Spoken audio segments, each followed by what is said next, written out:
प्रिय दर्शकों, जन्म कुंडली में यदि 12वें भाव का स्वामी अर्थात व्यय भाव का स्वामी लग्न में आकर के बैठ जाए,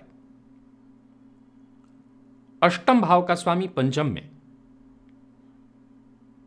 तथा दसम भाव का स्वामी अष्टम भाव में हो। फिर से नोट करिए, यदि जन्म कुंडली में लग्न में ही व्ययेश आकर के बैठे 12वें भाव के स्वामी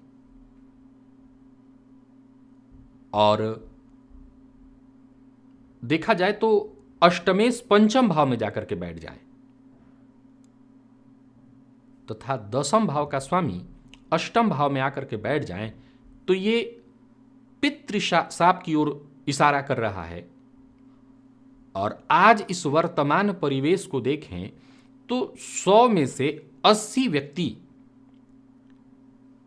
इसमें से भी 20% लोग ऐसे हैं, 100 में से 20% ऐसे हैं जिन्हें संतान सुख बाधित है, जिनके जीवन में संतान की कमी है। एक दूसरे 80% लोग ऐसे हैं जिनके घर में संतति तो है, लेकिन उस संतति के व्यवहार, स्वभाव, उसके विचार इत्यादि से वो बहुत पीड़ित अथवा परेशान है।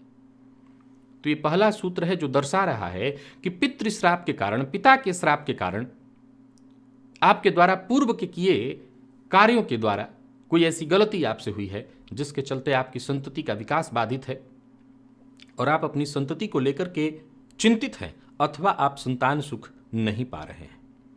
दूसरा सूत्र मातृश्राप की ओर इशारा कर रहा है। यह कहता है कि जन्म कुंडली के लाभ भाव में शनिदेव बैठे हों और चतुर्थ भाव में, चौथा भाव, पापक ग्रह से ग्रसित हो, अर्थात चतुर्थ भाव में पापक ग्रह हो और पंचम भाव में नीच राशि का चंद्रमा हो। फिर से सुनिए, लाभ भाव में शनिदेव, चंद्रमा नीच का पंचम में और चतुर्थ भाव में पापक ग्रह, यह दर्शाता है कि या तो संतान सुख आपका बाधित है मातृश्राप से, अथवा संतान तो है लेकिन संतति का सुख, संतान के साथ संबंध में परेशानी, संतान का विकास बाधित, यह मातृश्राप के कारण हो रहा है।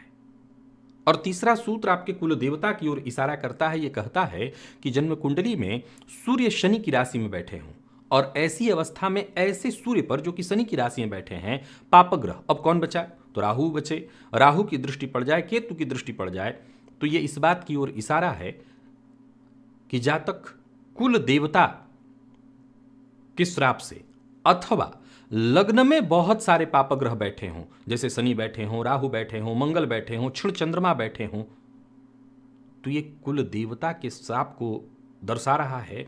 इसका मतलब है कि आप कुल देवता के श्राप से ग्रसित हैं और फलस्वरूप संतान सुख आपका बाधित हो रहा है अथवा संतान की ओर से जो परेशानी, चिंता इत्यादि बनी हुई है वो कुल देवता के श्राप के कारण बना हुआ है।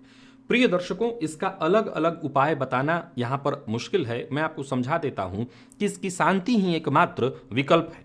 कुल देवता से है तो सीधी सी बात है, कुल देवता की आराधना करनी होगी।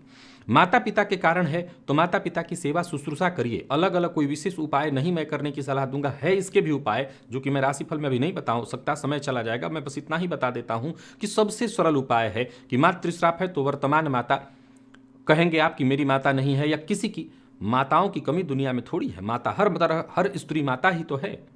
माता का सम्मान करिए, माता की सेवा करिए।